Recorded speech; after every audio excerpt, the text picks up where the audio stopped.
for the ride home in ENC. Yes! Yes!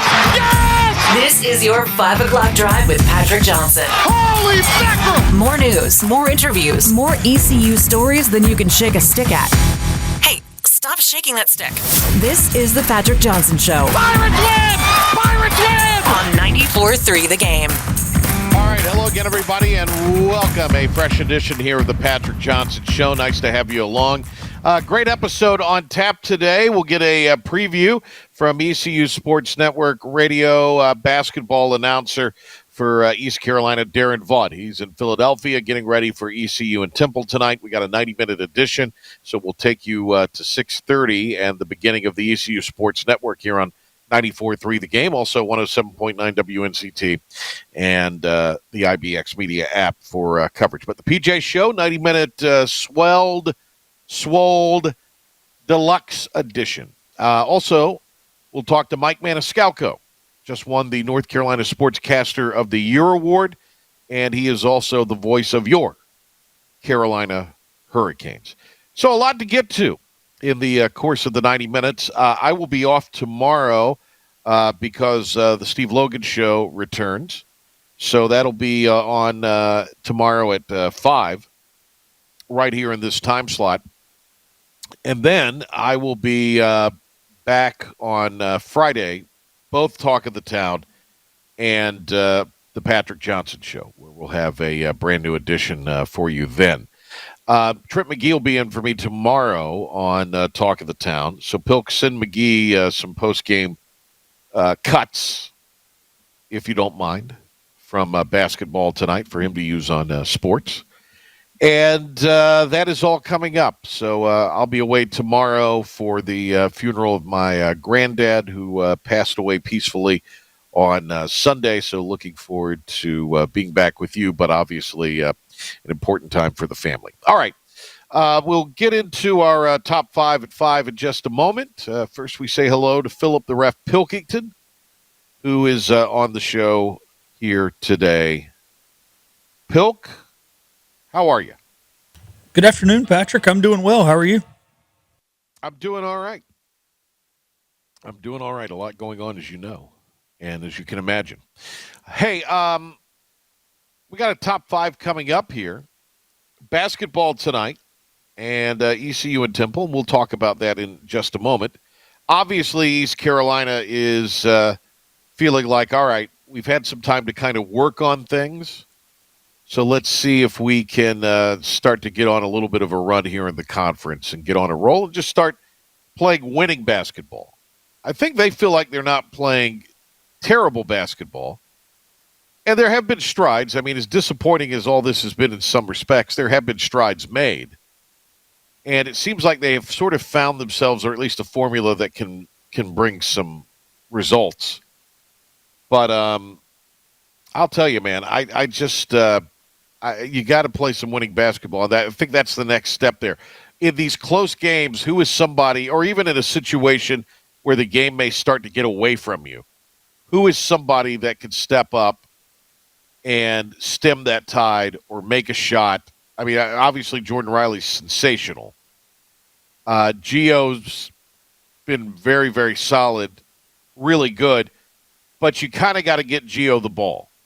It's not like he could take the ball himself, like C.J. Walker could kind of get things and then, make it work in a space. Gio's back to the basket guy. You got to get it to. Now, if you get it to him, he's going to deliver. He's going to finish. He's going to drop the hammer a lot of times. Jordan has been sensational when it comes to finishing a play. Undoubtedly, he's outstanding.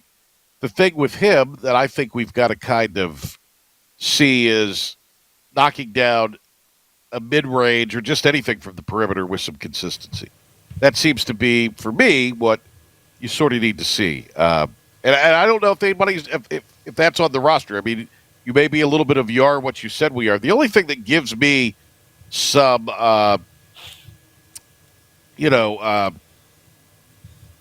hope is that you have a lot of time still left in the conference. I mean, this is really kind of when the season begins, if we're being honest. So have you been able to work through the rough patches? Have you been able to come up with a formula that will allow you to win games? and be competitive in games. I mean, let's face it, there's been some times this year they just haven't been very competitive. Yeah, I think there's a lot of things to get figured out on the offensive side, Patrick. And I want to go back to your beginning part there about Gio and Jordan. You're spot on with those things. Those guys can score. They can score late in games, and they can score when the pressure's on. The tough thing is I trust Gio from about 4 feet and in, and I trust Jordan from about 10 feet and in. So this is going to show up on film, right? They're going to, in late game scenarios, pack the lane, pack the inner 10 to 12 feet, and force you to hit a jump shot.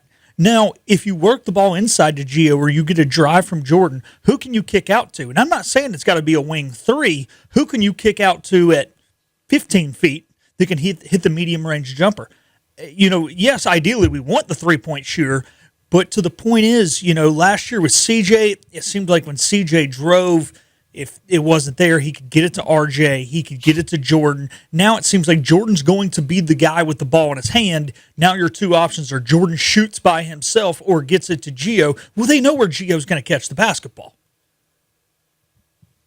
I don't know. I don't care what you have to do late in the game, unlike Tulane. You have to get the ball to those two. One of those two or both of those two when it's winning time. Corey Calker doesn't need to be taking shots and freelancing on his own. Sure as hell does not, because his shooting continues to be miserable. And Tybo Bailey doesn't need to be the guy creating and taking a shot late. Yeah. It's not going to be successful. Doesn't mean he can't knock down a shot. Doesn't mean that those guys have to take a shot that we mentioned, Gio and Jordan. They have to touch the ball late. They have to. Have to. I can die on the hill of Gio didn't make it or Jordan didn't make it. I don't want to die on the hill of anybody else. I can live with that. Yeah, absolutely. You can live with that. Undoubtedly so. All right. You ready for a top? We kind of hit on the first thing there, but we have some audio to go with our preview of ECU and Temple. So we have our top 5. Let's do it now. This may very well be our last mission. Let's make it count. This is the Patrick Johnson Show on 94.3 The Game. It's impossible. Now some stories you may have heard. You ready? Or catch it for the first time. This is your 5 at 5 with the P-Man.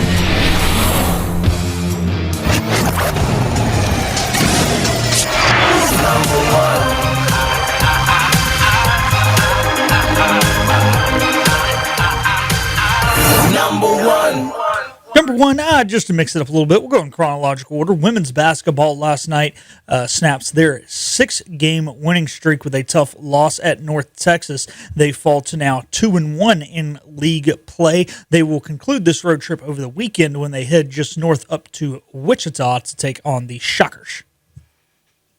So they were outscored by 19 in the second half. Jayla Herb gave them a 16-point performance.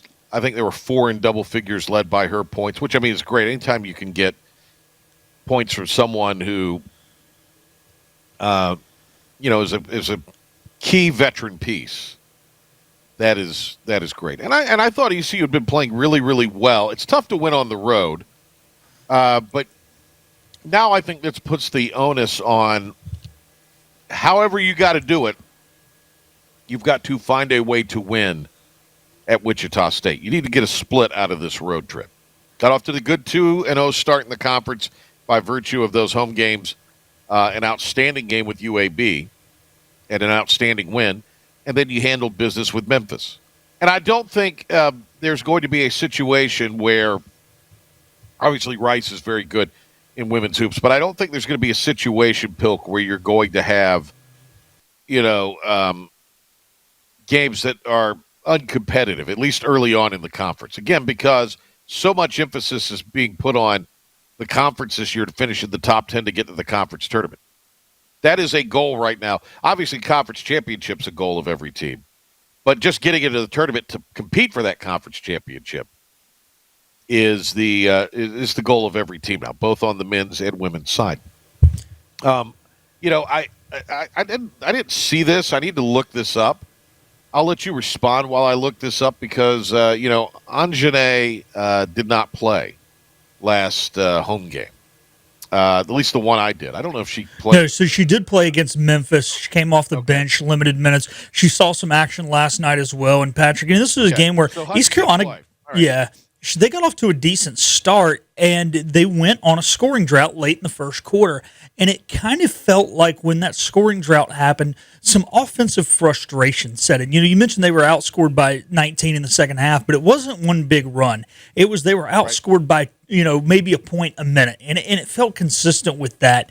And I think they missed a lot of shots inside, and that has been very uncharacteristic of this year's team. It's something that they've struggled with in the past, but something they did very, very good against Memphis, hitting contested layups, and when they missed, they got offensive rebounds and second chance opportunities. I think they struggled with that last night. I thought they were a little out of position in their offensive rebounding, and like I said, I think after that first quarter scoring drought, just the offensive frustration set in, and I think this is going to be a great teaching point for Coach McNeil for a team who has really scored the ball well in the half court. So, yes, it's always frustrating to lose games. You don't want to lose games.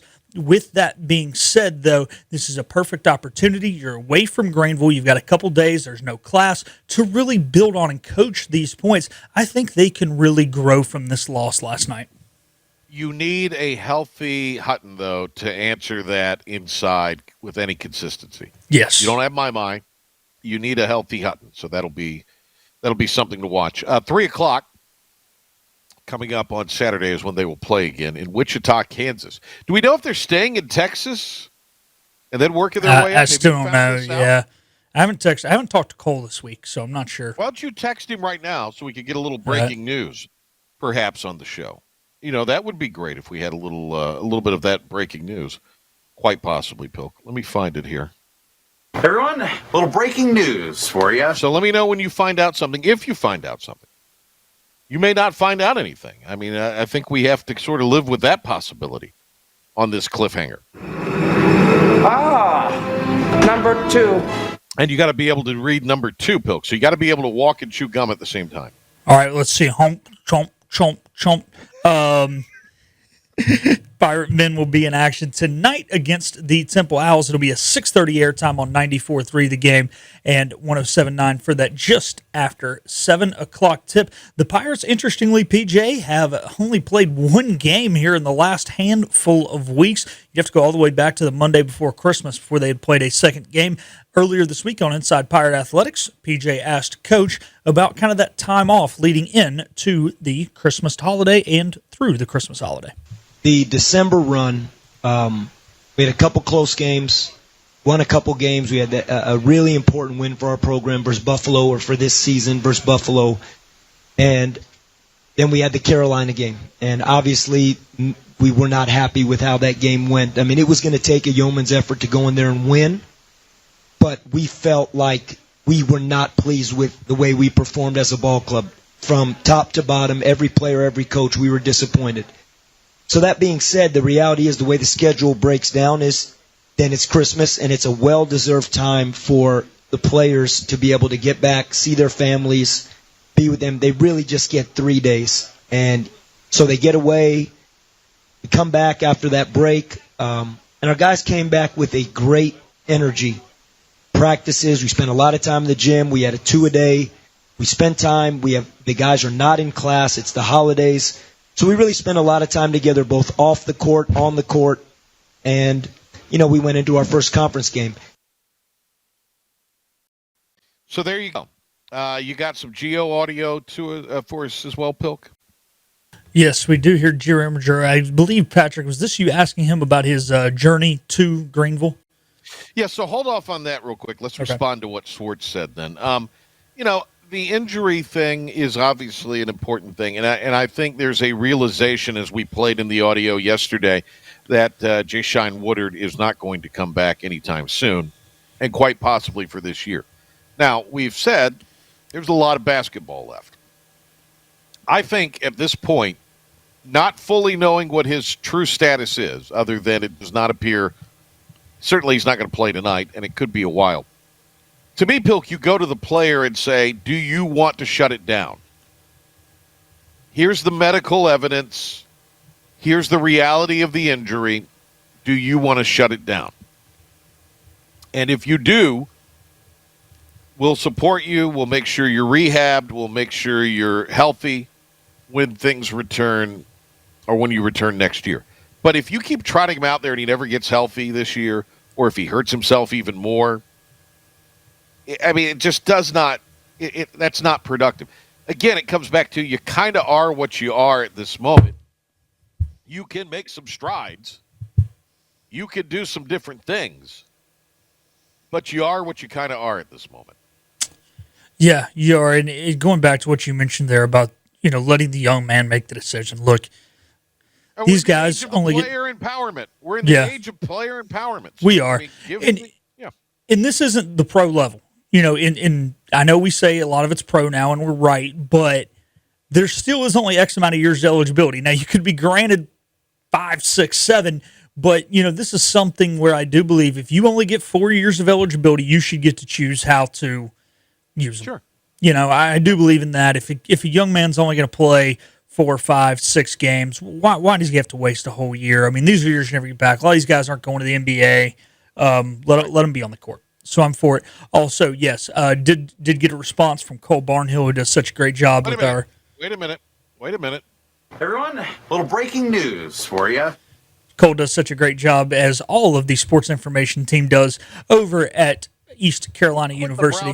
Give us the update. But the update, the breaking news... Well, you cut me off mid-sentence. I got to give Cole his props. Here we go. Everyone, a little breaking news for you. Breaking news, the team did return. He said with the new Tuesday-Saturday schedule, it turns it into a double road trip, which I do understand. That's a lot of hotels and meals to pay for. However, I think it would be a cool opportunity for the young ladies to just spend 4 or 5 days away from Greenville. All you have is your sisters on the team, but I do understand. If the thing is, if this would have fallen middle of the class week, they would have came back, and I think this is something by the university and the athletic department to try and keep things consistent. But I think for their sake, cool. Yeah, the only reason I was curious because, like you say, there's not classes right now.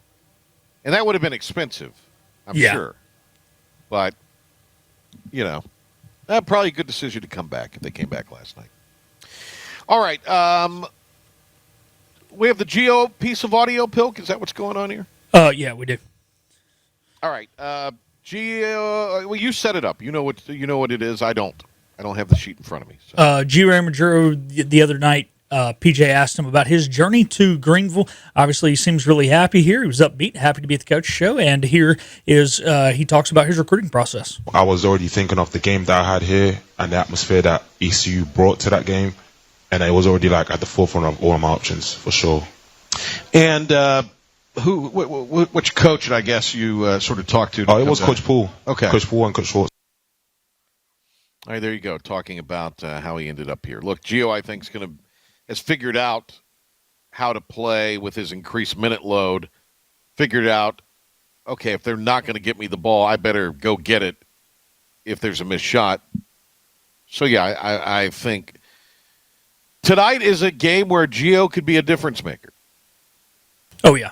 So we'll get a preview from Daron Vaught next segment on the game tonight, as he'll be calling it for radio. So we'll do that. All right. Where are we? Number 3? 3.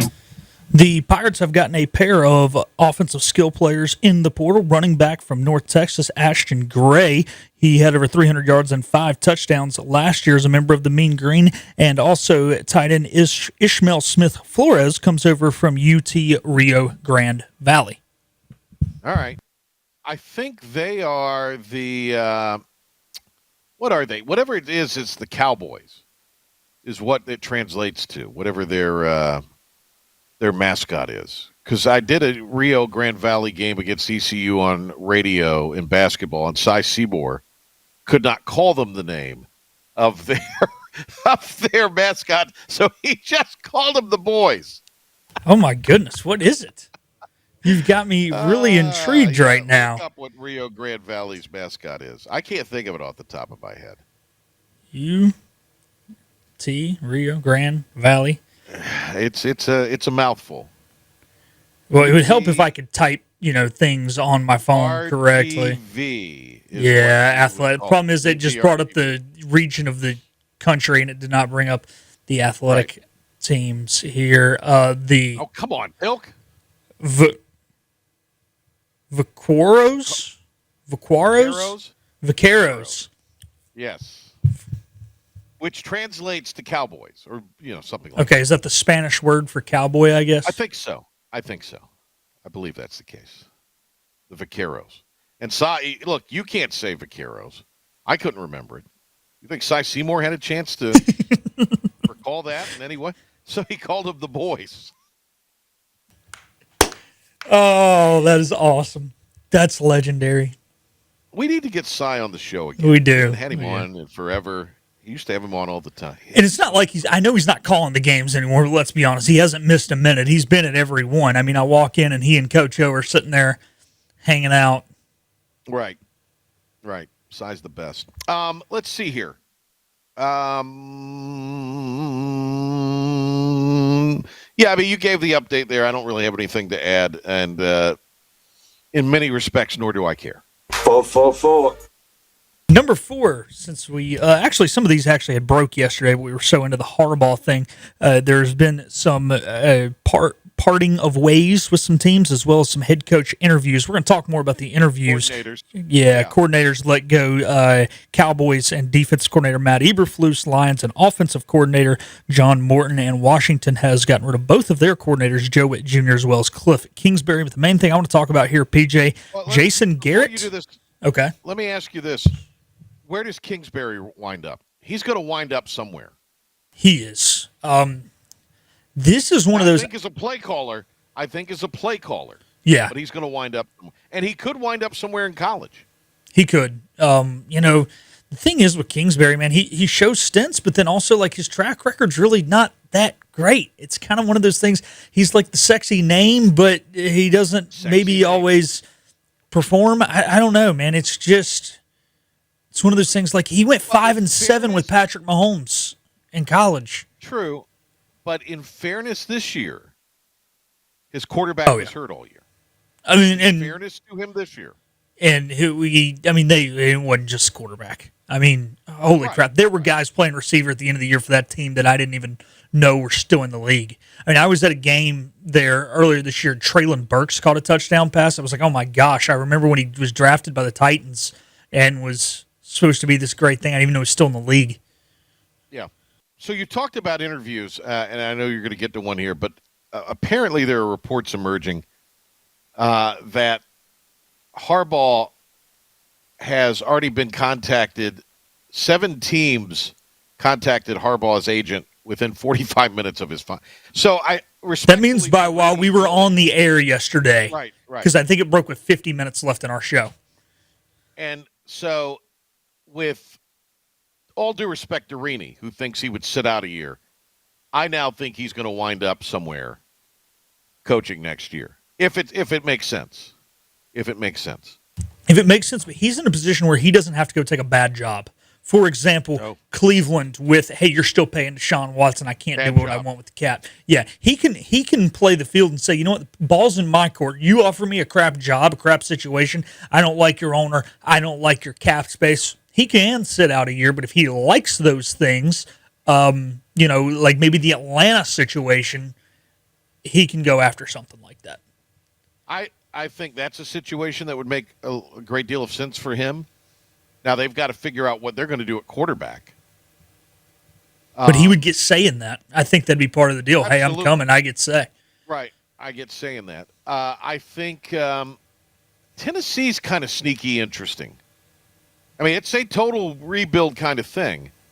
But Harbaugh's not a guy that's going to be with you just a couple of years. He's going to be in it for the long haul. Guy. Right. Yeah. So if you want to build it up the appropriate way, they're also sometime in the next couple of years getting a new stadium in Nashville. That makes a lot of sense. Anyway, who are some of the interviews, at least as of earlier today? Big ones were Jason Garrett to interview with the Titans and Mike McCarthy with the G-Men. Yeah, my bold prediction here is it's going to be McCarthy or Harbaugh to New York. Yeah, I think so. It's theirs. Those are the two in the clubhouse, in my opinion. Yeah. Garrett, is interesting. He probably will wind up getting back in coaching. He's not that great of a television personality. Looks like Howdy Doody and kind of acts like him. So I don't think that he's any, it's not like there's anything special about his media career at all. He's not like Chucky, who's gold in broadcasting. I mean, he's just not. So I think for me at least, Pilk, it's the two compelling names are Harbaugh and McCarthy. Guy that was at McCarthy. Yeah. Why was I going to say McCaffrey? McCarthy. The other thing I want to make mention of, and I heard this kicked around. Maybe it was Cowherd.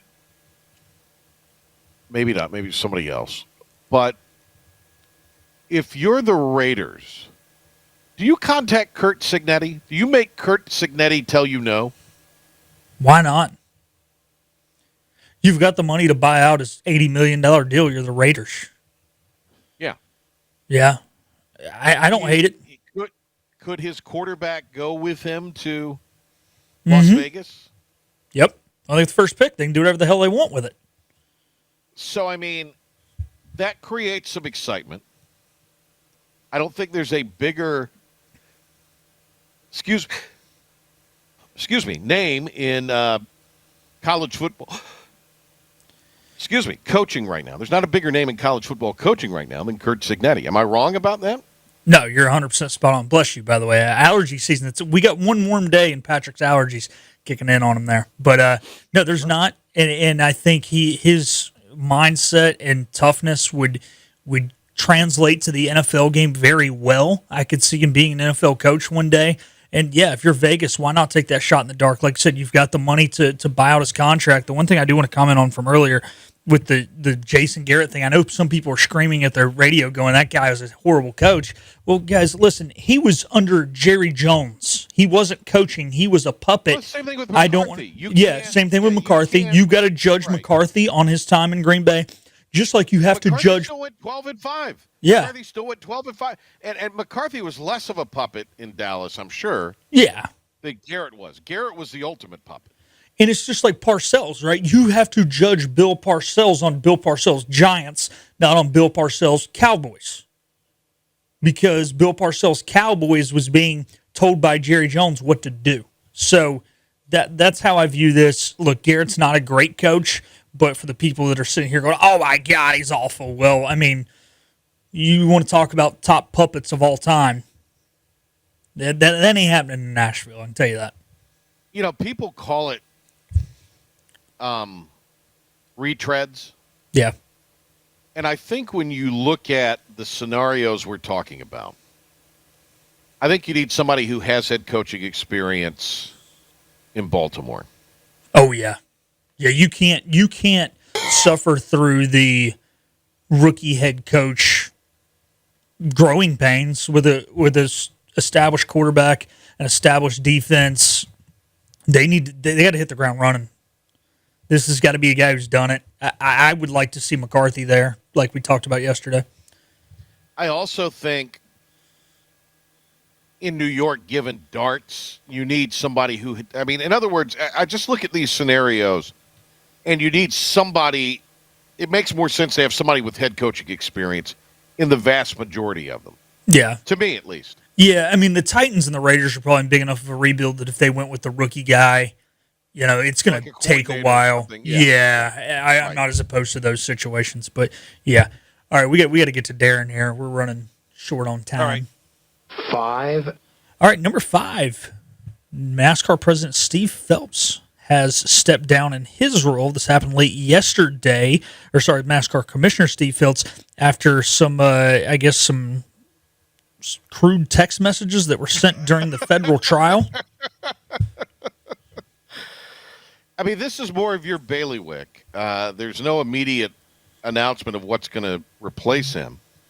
What happens here, Pilk? This is a kind of underreported scandal in the whole thing with the lawsuit involving Jordan. And we maybe need to spend some time on that. We need to get Gluck on some point. Yeah, we do. Probably prior to the season getting ramped up, we need to get Gluck on.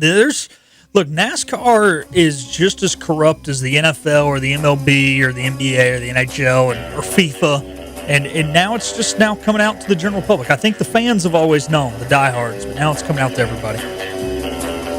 All right, Daron Vaught, when we return on the Patrick Johnson Show, we'll head up to Philly and get a preview of the Pirates and Owls coming up tonight. Back to the Patrick Johnson Show on 94.3 The Game. Welcome back. We got a jam-packed show, so let's get started. Deep breath. Here we go. 90-minute edition of the PJ Show today, and coming up later on, it'll be ECU basketball from the LaCourse Center in Philadelphia. Preview of that game now with the basketball radio voice of ECU. That is Daron Vaught, our old friend, joining us here on the PJ Show. Daron, good to have you on. Great to talk to you again. So we're getting ready for ECU's first conference road game. So we had our first coaches show for basketball on Monday, and the thing that I think I took away from that visit with Mike Swartz and the players, Jordan Riley and Gio Imajuru, was that there's still a lot of season left. I know it's been a disappointing first part of the season as far as the pre-conference and, even losing at home in the conference opener against Tulane in a game that was looking like it was going to come down to the wire, and then the Pirates kind of faded down the stretch.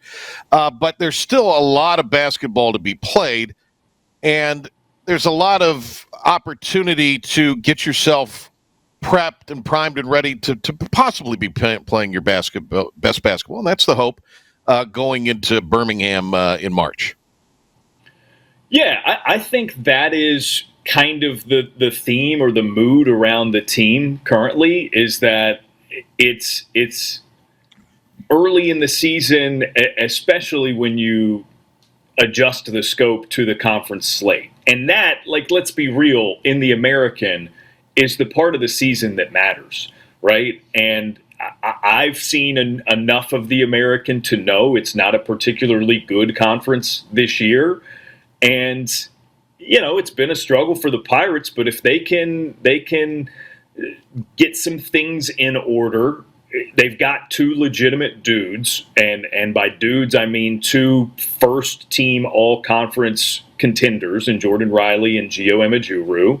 I'm interested to see where the addition of Dimitri Gardner goes. I think as he gets assimilated, and he's going to get more and more comfortable and probably going to get more and more reps and opportunities to become a legit third option for this team.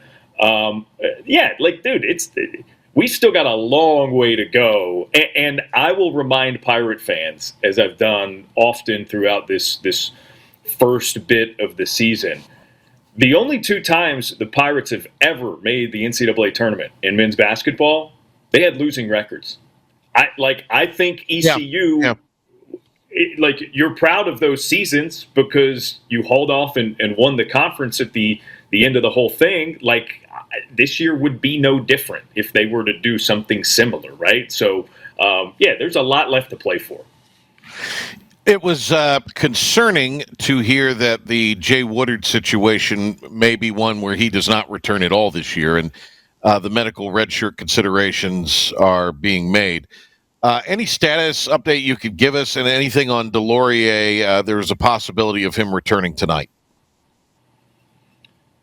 Yeah, I think that's going to be categorized as a game time decision for Eli. I know he practiced earlier in the week, so he's been more and more involved.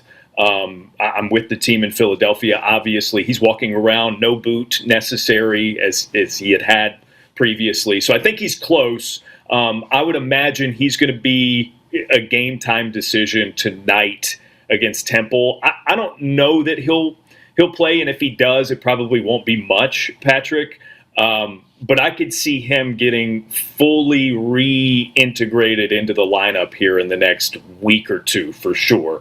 And as for Jay, man, it's a backbreaker, right? Because when he went up for that layup and came down awkwardly on his leg on opening night, it's been the weirdest kind of injury, because I think most people, when they saw it, you're like, oh, his knee kind of buckled when he came down to the ground. Then find out, it was diagnosed as an ankle sprain, and that has kind of worked its way up his leg. And if you're paying attention to the NBA circles right now, calf strains are the injury that has NBA teams most frantic and most worried, because a lot of the time it'll get noted as a calf strain, but really it's like a nagging Achilles sort of thing. So it's tricky territory to mess with that and try to make it work through the pain, because next thing you know, you're going to pop an Achilles, and then what good's a medical red shirt do if you got to have surgery now,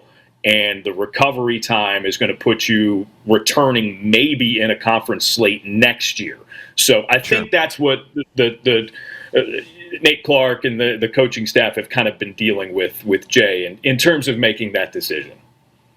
Daron Vaught is with us. Daron will be on the call tonight of ECU and Temple from Philadelphia. A 7 o'clock tip, 6:30 airtime with Daron on 94.3 The Game and 107.9 WNCT, as well as the ECU Sports Network. Pilk, are you producing for Daron tonight? Who's producing Daron tonight? I'll be in here. Okay. All right, well, there you go. The dynamic duo of Vaught and Pilk bringing you the coverage tonight. Anything that you feel like we are able to take from Tulane and then this break? Because, I mean, if you look at it, Daron, it has been, just kind of one game and you probably know the exact day stretch, but, I mean, in at least 3 weeks, just one game. So, good and bad. You obviously want to get back on the court to win, but it also gives you, I think, some time to work some things out. Yeah, I think it's been a really good chance for the team to reset, because like you said, it was the game at North Carolina on December 22nd. 9 days later, the home game against Tulane, and then we're a full week out from that now, because the bye came so early for the Pirates. They got this past weekend off. So considering the injuries, considering the addition of Meach, like I think the breaks as they were could not have come at a better time for the Pirates, and that's of course with the understanding that something could always happen to where I would maybe wish we have it a little bit later in the year. But yeah, I think getting guys healthy and that includes like a Jordan Riley, who's got the highest usage rate of anybody in the American. That guy takes a beating with the way that he's needed to play and the weight that he has needed to shoulder. Gio too, for that matter. So I think, just a little bit of time for some bumps and bruises to heal on those guys too can kind of rejuvenate them and get them recharged for a conference run. Daron Vaught joining us here on the Patrick Johnson Show. I want to ask you about Dimitri Gardner. You referenced him there a little bit, but, as far as what he could bring, it's a position of need with the injury to Woodard and even to Trevi LeBeau as well. And as aggressive and, as much of a surprise in many respects as Tybo Bailey has been, I think you need a little more of an explosive scorer as that number 3. I don't know if Gardner can do that. His history at the D2 level shows that he is proven to be a pretty effective scorer. But is this a guy that could provide a little bit of punch? And what do you see his role, over this, let's say, next couple weeks as he works his way into things?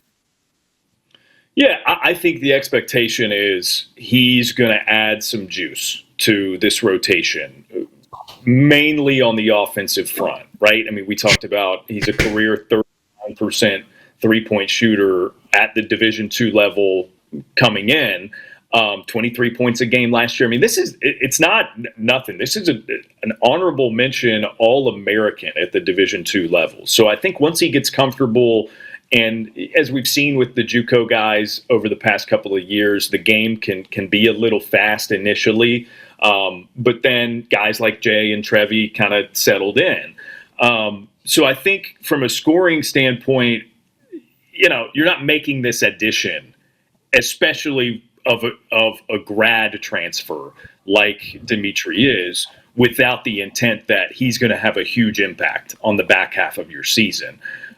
In terms of the next week or two and positionally, it's interesting, man. Like with the Eli injury and all of the unrest around the 4 spot in the lineup, like that's not a natural spot for Meach. And I think if everything was hunky dory and everybody was healthy, there's no way he would play the 4. I can see him making his way into the lineup somewhat regularly in the next couple of weeks, especially again if say he gets 15, 20 good minutes here in Philly tonight and really can nudge his way into a rotation.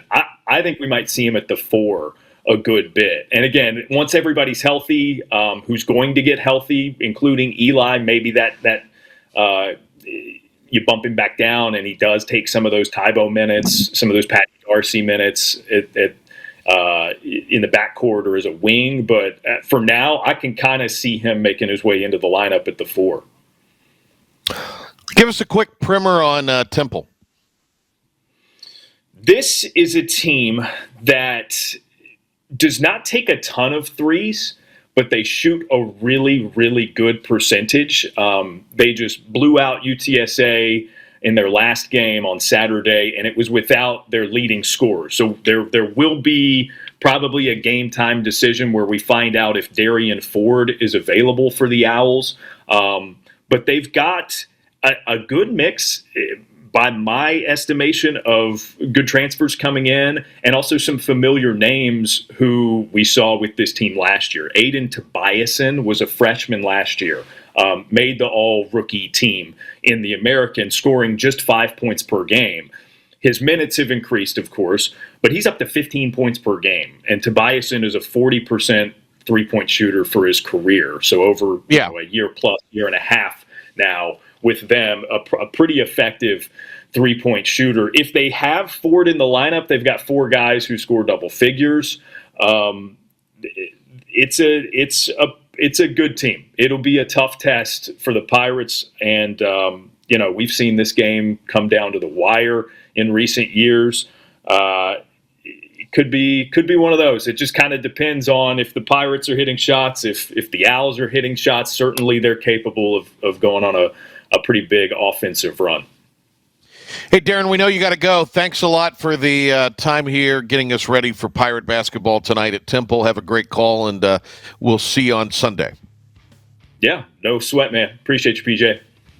All right, there he goes, the great Darren Vaught. Listen to him tonight, 6:30, and the tip at 7, ECU and Temple on the ECU Sports Network right here on 94.3 The Game and the IBX Media app. Stay with us. We've got more of this 90-minute edition of the PJ Show coming up.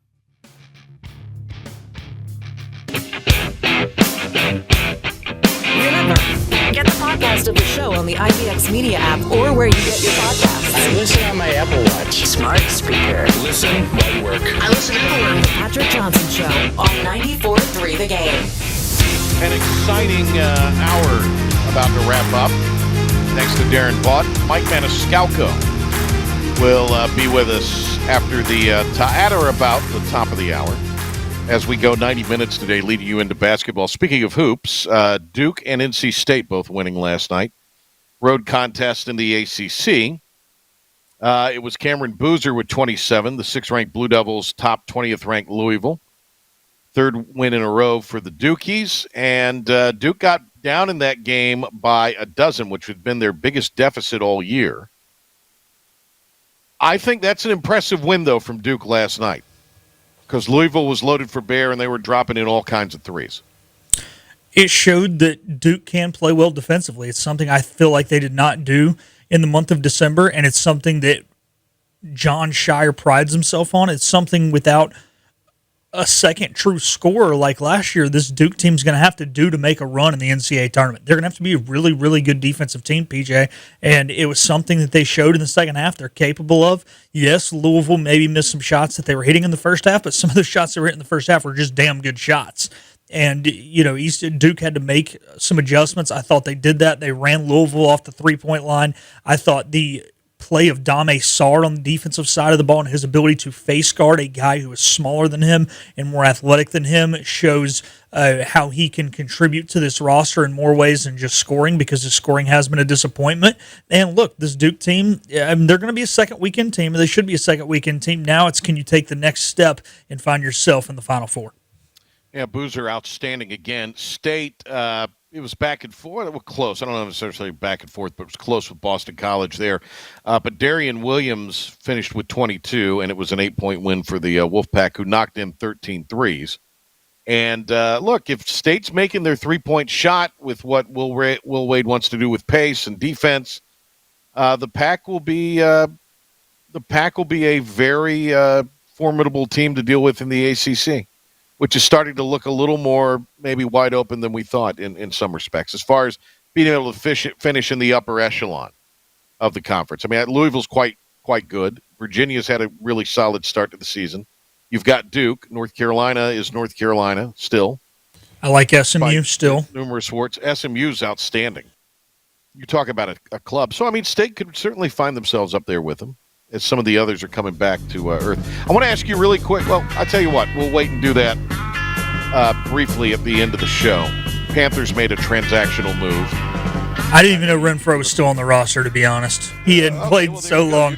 You discovered it for us. Yeah, I didn't even know he was still on the roster. I knew we had him. I don't think he's been active in 3 months. But Moore's back. Yeah. So there you go. All right, stay tuned. Wrapping up the hour here when we return, as we're going to 6:30 today. The voice of your Carolina Hurricanes, Mike Maniscalco, the NC Sportscaster of the Year, will join us.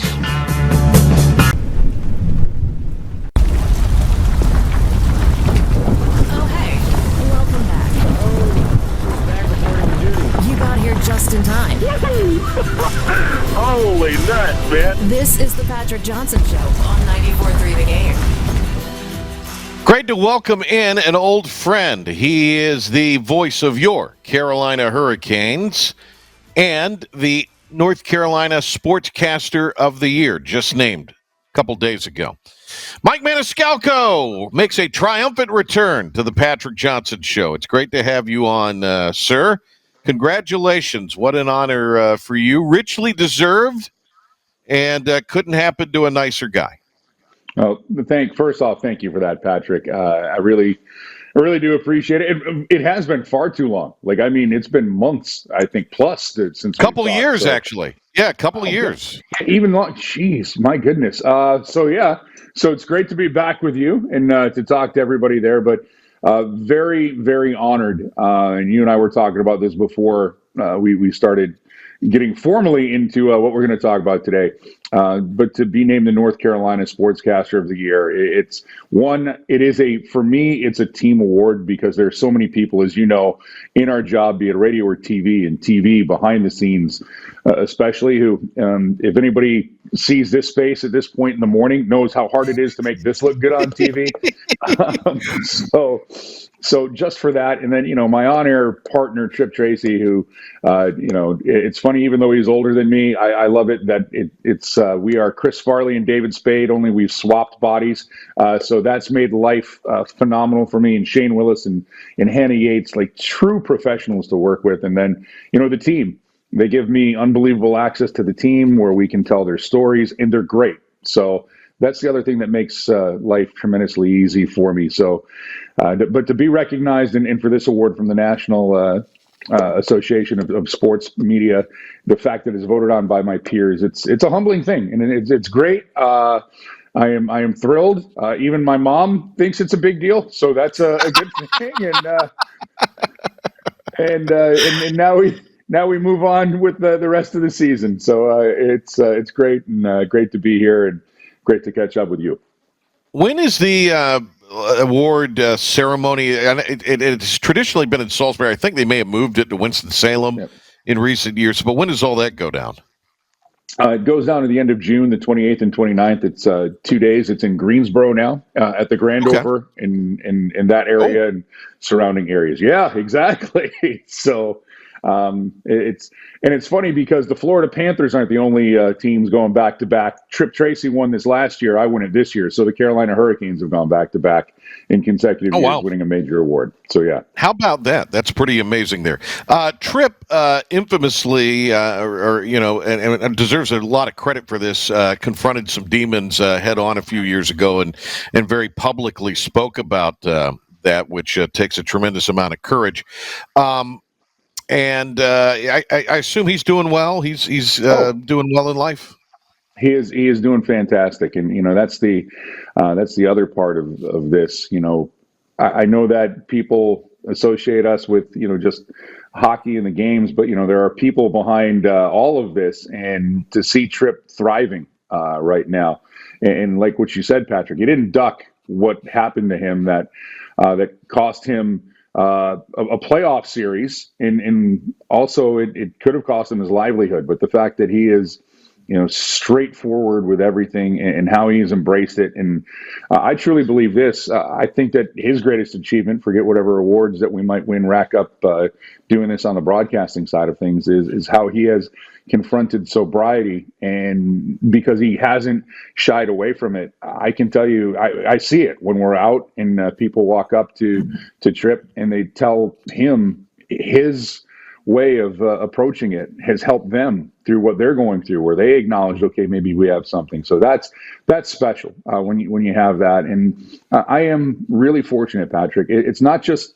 people who are good at their jobs; they're good people who I work with. And we've all had jobs where maybe not everybody we work with is the best person on planet Earth, right? And that's going to happen in the course of your lifetime. But right now, the people who I work with are all world-class, Hall of Fame, award-winning people before anything we talk about with what they do with their job. But yeah, Tripp's doing great. He's got his dog, which occupies a ton of his time. The great Frank, who I think might actually be the most famous out of everybody involved with the Carolina Hurricanes broadcast team now. But yeah, he's been great. And to watch him go through this, I know that he'll kind of, if he hears stuff like this, he's like me when it comes to recognition. You're not bashful about it, but I'm proud to call him a friend, because to see how he has handled this and will continue to handle it, that's a great thing to be a part of.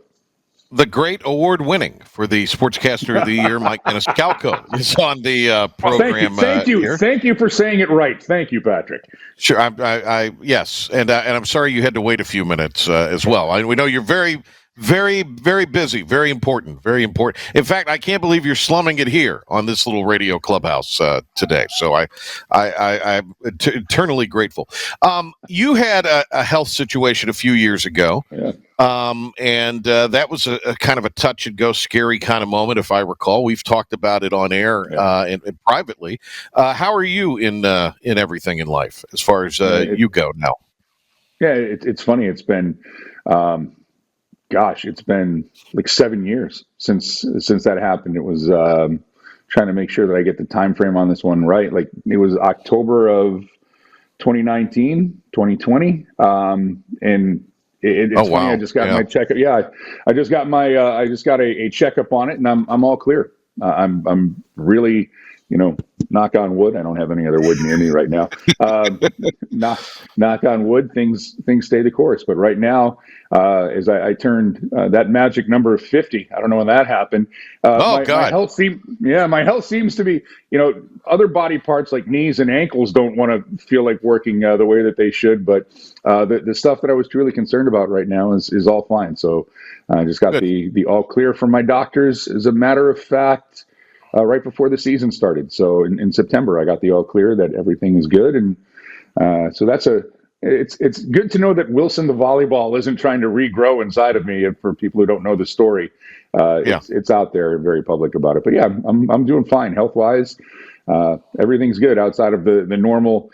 An ankle I twisted when I was 19 years old is now, I can predict when the weather is going to happen. But other than that, I'm fine. I think it's fantastic that, you not only won this award, but you're getting to do something that you love. And in a lot of cases, like a lot of us do in this business, it is volatile. You take knocks, you take setbacks. And the thing I always thought, and I remember having you on radio in Raleigh, we had you on in the aftermath of some of that. And you were just kind of hanging around, out there and trying to figure out what your next move was going to be. But you approached it with a great sense of humor, I thought, and a great mindset and outlook. And it all kind of ended up working out, which, at the end of the day, things usually do as they're supposed to. So when you look back at, now more than a decade ago, when you kind of took those knocks and then kind of where you are now, this award, the other things that happen in life. I mean, you've talked about it on here before we went on, and even here, it's a big deal. Your mom even thinks it's a big deal. So, does something like that does that factor into your satisfaction in any way, knowing that, okay, I kind of got through the storm, and, not that it's all about you, but I mean, that it is, because that's something that happened to you in your life. So it is personal. No, yeah, and I mean, I'd be lying to you if I said it didn't. For me, it's the sense of validation, right? That I am okay at this job. I'm not going to put myself in a higher category than that. But the fact that the people who do this for a living, the ones who voted on this, are the ones who are like, yeah, he's good at what he does. And today, especially, Patrick, as you know, there's a lot of noise out there, and it can get to us in several different ways for people who don't think that we're good at this. And then you just have to learn how to compartmentalize. And the amazing thing about us broadcasters, and I think I'll peel back the curtain for folks who are out there, we can get 99 compliments on we did a great show or everything's awesome. Sure. One person can tell us we did a bad job, and that's what sticks with us, not the people who said that what we did was good, or I never had the I'll show you after, as I like to use the Jake Taylor line from Major League when he gets the call and they're like, what are you doing back here? Well, I couldn't cut it in the Mexican League, so I figured I'd try the Major Leagues one more time. So I've got to use that line a lot, and again, I won't say vindication. That's I think too much of a Old West kind of term. This is more, it's validation for all of the years that you put in the work to get better at what you do, that the homework, the holidays that have been skipped, the arrows that you're going to take along the way, that when you get named the Sportscaster of the Year, and I don't care if it's for your town or if it's for, nationwide, if you're the National Sportscaster of the Year, that means something. It really does, because you look back on all of the things that led you there, and all of the people, most notably the good people, the ones who helped you to get there. And you kind of feel like those folks who took the time to try to make me better, they get a sense of satisfaction out of this too. So yeah, validation is the word that I would use. And look, like we've said, this is a business that can be fickle. Like, a lot of times, you take a look, and great people at their jobs, like way better than what I am, don't get a chance to do this, or get let go, and it's not because of their ability, it's just because circumstances change. And it can be a volatile industry, but at the same time, when you get to a point where you can look back and reflect on something that is, hey, we think that you're good at this, of course you feel really good about it. And I might find everybody's phone number along the way and call them and say, hey, if you want to see the award, I'll post it for you. This is why Maniscalco and I get along so well. All right, the great Mike Maniscalco with us here. All right, let me ask you this. Let's talk some hockey. All right, I don't get on this. I'm excited at the beginning of the year, then I'm off. Yep. And now when the playoffs hit, I'm very much on the bandwagon, as you know. So, but let's talk last night. 6-3, get by Dallas, Anaheim tomorrow, and as I read here this morning, Keandre Miller, 2 goals and an assist for the Canes last night. So where are the Canes in their season? There's been some injuries, obviously. Oh, yeah. I want to ask you about the schedule, too, and how maybe that's contributed. But right now, as we sit here today on the 7th day of January, where are the Canes? Well, they're past the halfway point of the season. And if you would have told me at the start of the year that they would play 39 games or 38 games of the season without their best defenseman, Jacob Slavin, who's been out 2 different injuries. And then during the course of this time, you would then lose on top of that about another 160 man games to injuries. You've had questions in goal at times. You've had big offensive players miss good, significant stretches of the season. And this team is not only in first place in their division, but they're sitting atop the Eastern Conference.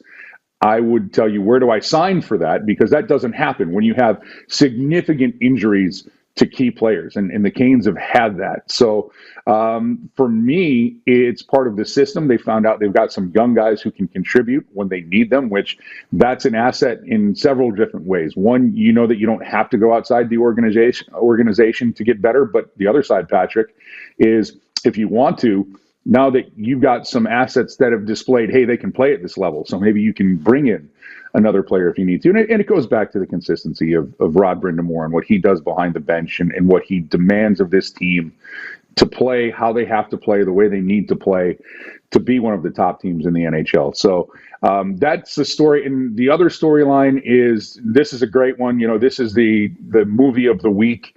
It could be a 30 for 30, the story of their goaltender, Brandon Bussey, who has 15 wins on the season. The first goaltender in history to get 10 wins in his first 11 starts. He almost surpassed Cam Ward for the most consecutive wins in Canes history in net. He tied him at 9.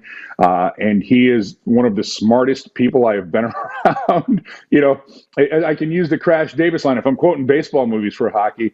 You know, in the beginning of Bull Durham, Max Patkin has the great line to Susan Sarandon. He goes, yeah, he's really different. I saw him read a book once and it didn't have pictures in it. Like, he is a really, like, he approaches everything. And I don't think that the Brandon Bussey run is going to end, because everything he approaches is a learning experience. Like, even if he has that bad game against Montreal, he told Tripp and he told me, I can learn from this. All right, how do I not let this happen again? And then his next start, he goes out and he only allows 1 goal against New Jersey. And then he backs up that game against one of the best offensive teams in the league in Dallas, where he was brilliant. There was a goal late to make it 6-3, but he was brilliant when they needed him in that game last night. So the other night. So he honestly, Patrick, is the one great story that's come out of this. But the real quiet story is, with everything that's going on around the Carolina Hurricanes, they're in first place in the Eastern Conference, and they're past the halfway point of the season. So it's no fluke. They're the real deal.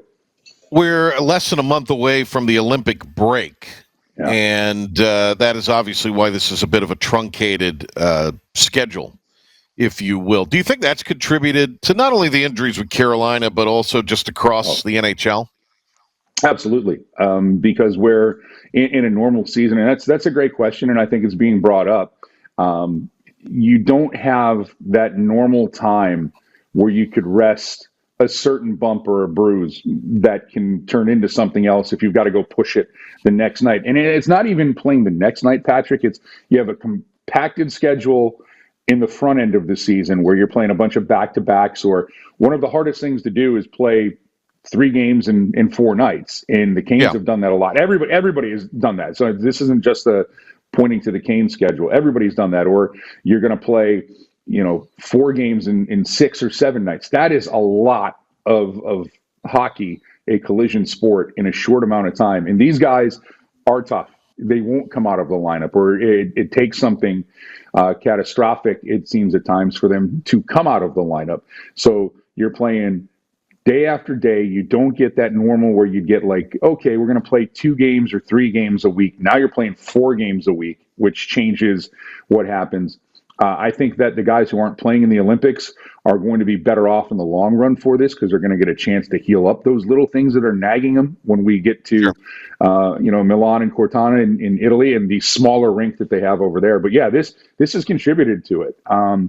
Some big injuries are just big injuries, right? You can't avoid it. But I'm talking about guys missing 3 or 4 games with, they don't tell us what it is, but like a lower body injury. And you know that they sprained something, or you know that they pulled something, or something with their shoulder where they take a big hit against the boards. And, if you have 2 days off, you'll be fine. But you got to play the next night and you play through it. Now maybe you're doing more damage to it. I'm not a doctor, so I don't want anybody to sit here and take this as gospel. But you look around any locker room right now, if you cover the NHL, there are guys who are playing through stuff who normally would either get a night off or it wouldn't be as severe if they could get that extra day of treatment or where they wouldn't have to have a practice day. Mike Maniscalco, he is the voice of the Canes and also the NC Sportscaster of the Year, and he joins us here on the Patrick Johnson Show. All right, so what will you do during the break? What will you do during the Olympic break? Well, I will unplug. I will watch the Olympics because whenever you can watch best on best and it means something, that is me saying I don't watch All-Star games ever. I used to, I used to, but not anymore. I'm sorry. All-Star games are great for kids. I don't want to get rid of them. You see your favorite players and do that. But when it's best on best, and last year, the best on best in the 4 nations that we had, it was hockey, great. Like that was sparked, awesome. Yeah, that sparked everybody. So I think we're going to see that again here in when we get to Italy. The U.S. and Canada are eyeballing each other. Sweden is good. Finland is really good. For me, it's a bit of a shame that Russia's, and it's not political, but that Russia's not involved in the Olympics because I would like to see what the Russian team could do because that would really add a little bit more flavor into the mix. But I will watch the Olympics, but no, I'll get a chance to recharge. My wife and I'll get to see my wife again, Patrick. This is nice. Yeah. NHL means no home life. People think it's National Hockey League, but so I know there's a list of stuff that I need to get fixed around my house. Luckily, the one room I'm in, everything is fine right now. But we'll get that done, and then my wife and I will go away for a couple of days and just kind of relax and have that. So, yeah, we'll have that. So that's good. That is good. The 4 Nations thing was brilliant. Yeah, I mean, what a stroke of genius really from the NHL and Gary Bettman, who'd taken a ton of criticism. As anybody does in that position, I actually think might be, obviously you got to say Goodell, but I think the NFL machine's so big, it's, too big to fail in a lot of ways. And it wouldn't matter who was running it. I mean, I guess it would, but in many respects it wouldn't. I think Bettman has done a very nice job to grow his sport and create interest in his sport. And I do think this, I'd love to get your opinion on this because there's obviously some questions about what's going to happen with these regional sports destinations like the Canes are on. But I think the ESPN Plus thing has been a boon for the NHL. The one thing that Gary Bettman has done in his tenure as commissioner, and it's like anything, we were talking about broadcasters. For me, you're going to get a lot of blowback on things that are out of your control, but he hasn't been afraid to try big things to put the NHL on the marquee. I think that for a while when they pulled their players away from playing in the Winter Olympics, the NHL players haven't played in the Winter Olympics. I've got to go back, maybe 2008 is 2012. It's around there. It's been over a decade. So, and a lot of that is logistical. If you're playing in Korea or if you're playing in China, that's a long way for your players to go and other situations that play into it that, if you're the commissioner or you're the NHL, you're not so sure that you want your players to be that far away for that long. And then you got to get everybody back up to speed afterwards. But, from the Winter Classic to Stadium Series games, they have done such a great job of creating marquee events that, for a while there, the NHL owned New Year's Day with the Winter Classic. And, they expanded it, which is good and bad at the same time, because I think it took a little bit away from it. And then as far as the other side goes, it's an ever evolving market. Would you have thought, God, Patrick, 10 years ago, first time I met you, 17 years ago, do you think that you and I'd be talking to you or I could see you on my phone and we're conducting an interview that's going to be, people are listening to everywhere else. So, how we consume the games are different and that's changing. I know that people love sports and you're going to need networks to put these sports on for people to watch. So, what's that going to look like 5 years from now? you know what? If I could tell you, I would, as much as I love this career, I would move upstairs to management and then get myself that nice, golden parachute contract, and sure, then really be on the beach for a long time during these Olympic breaks.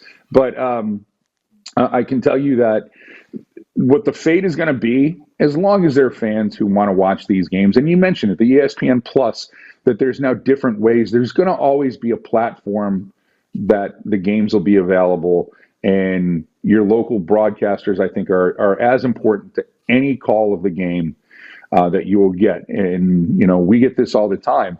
Years and years ago when the Canes were in, the wilderness of not making the playoffs for 9 straight years, they get one national game a year. And Canes fans would be, and rightfully upset. They're like, how come we're not national more? There's an issue here. We need to get on more. Well, now that the Canes are very good and they're on national, and that means that we're blacked out TV wise, although Chip and I, because we simulcast, we do the radio portion as well, and we're just radio. Well, when that happens, it's now that, well, why can't you guys call the game when they're national? So, and there's a lot to it, but I think it's a question for people who, as we're in the industry, as you know, radio, for how many years, Patrick, have we heard, well, radio is done? Well, no, it's not. It's still here, right? No. And it's going to be here. Right. It's going to be here, but it's just different. It's different. Podcasts have changed how we want to do shows or how you're going to listen to what you want.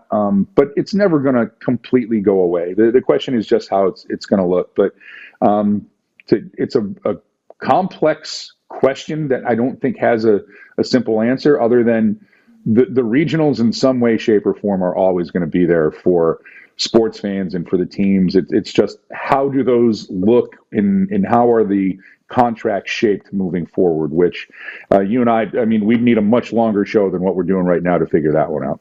Yeah, I got 100 other things I'd love to ask you, but we'll pause for now and get you back on. It won't be 2 years. We'll get you back on before.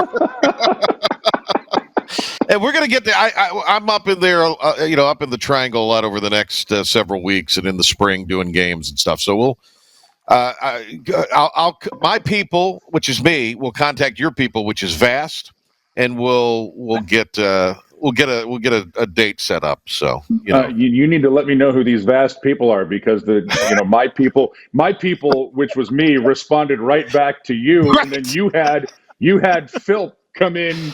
And Pilk. So you actually had an extra. Pilk. You had Pilk. You had Pilk come in, so you actually had the extra person. I'm like on. That's true. Just saying. Pilk, you're a bigger deal than me. You've been at it longer than me. Please. That just means I'm old. Pilk. Yeah. Maniscalco, and I'm younger than you are. Maniscalco was probably the quickest to respond ever, wasn't he? When we reached out to him. He was. Yeah, I told you Maniscalco's a quality guy, quality human. That just tells you, I have my priority list. And I have my priority list, and how in demand I am. Well, yeah, we got shot up to the top of the list. All right, great to talk to you, buddy, and congrats again on that award. The Canes at Anaheim tomorrow night, so that'll be at the Lenovo. Do they have a catchy name for the Lenovo? Anything like, some people call it the cable box in Charlotte, or do they have a cool name? People are trying, like, the motherboard or things like that. I'm like, what? If you take a name and it makes it longer, I'm not for that. Like, the nickname's supposed to shorten things up. So. Right. Yeah, I got you. Thanks a lot, man. We'll talk to you soon.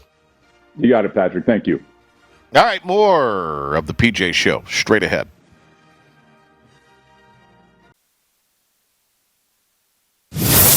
And now, the stunning conclusion. Why is everyone screaming? On 94.3 The Game. All right, great show. Thanks to Mike Maniscalco. Thanks to Daron Vaught. Thanks to Philip the Rep Pilkington. Steve Logan tomorrow. And we will be back with a fresh edition of the Patrick Johnson Show for you on Friday. All right, ECU basketball taking on Temple. We'll get you out to the city of brotherly love coming up as the Pirates and Owls, who have played some really compelling games the last few matchups, will lock up again tonight. ECU Sports Network coming up here in just a matter of moments, and then a 7:02 tip from the Liquor Center in Philly. Pirates looking to even the conference slate in action tonight. All right, everybody, have a great evening. Go Pirates as they look to knock off the Temple Owls.